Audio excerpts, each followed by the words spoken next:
flip it in 2018, and Congressman Jeff Van Drew represents a district in New Jersey, that the president won by 5 points in 2016. Van Drew, at least tonight, is still a Democrat, but he, we're told, plans to switch parties, and today he was actually sitting with Republicans there on the House floor. So we have 3 votes away before Democrats will have the votes that they need to prevail on this first article of impeachment. And how many could they afford to lose?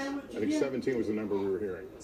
That's right, 17 altogether. And again, Democrats for the last week or so have been planning for these really 2.5 defections, because there's another Congressman Golden from Maine, who says he's going to vote yes for abuse of power, but no for obstruction of Congress. He says he doesn't feel as if Democrats met the bar in trying to bring forward that charge. All right, well, watch that yay column again with that caution that these numbers could change. Members can change their vote before it officially closes, so we will wait till the final tally is called in that vote. Let me go back to Chuck Todd right now.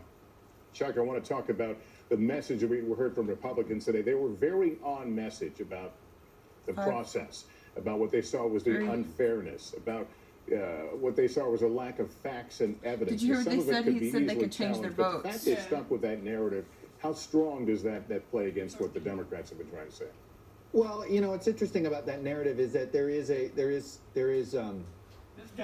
grains of truth to their argument. I mean, look, Democrats did make a decision not to wait for these court fights when it came to John Bolton and Mick Mulvaney and things like that.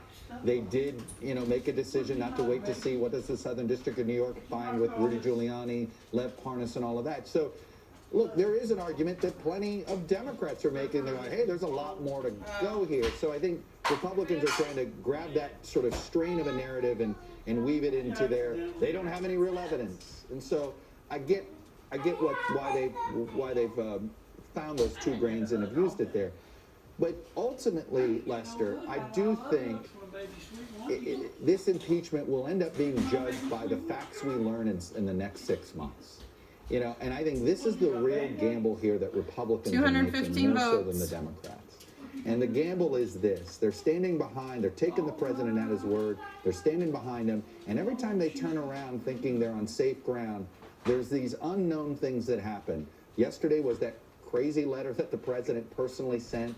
That made a lot of Senate Republicans uncomfortable. You've got the fact that Rudy Giuliani continues to run around Ukraine thinking that's a good idea while he's under investigation by the Justice Department, and of course during this impeachment thing. He should have fired Rudy Giuliani a long time ago. Republicans have stood by him 100%, which means new information that essentially disproves the president's theory of the case here. 216 suddenly ends up backsplashing not just on the president, but everybody that stands behind him. So I do think there's some risk there. An impeachment, in other words. That's what I think the politics of this is going to turn into, which is basically an attempt by Democrats to say, look at our impeachment was validated, and Republicans crossing their fingers that somehow there's information here. Well, if it's time remaining none, why are they still counting? Or are they just having that luck on the right side of it? Let's listen in. According to the clock on the screen, the vote has ended now on this first article of impeachment, and based on the numbers we see there, it has the numbers to pass, but they may still be tallying some late votes. So let's just dip in here for a moment.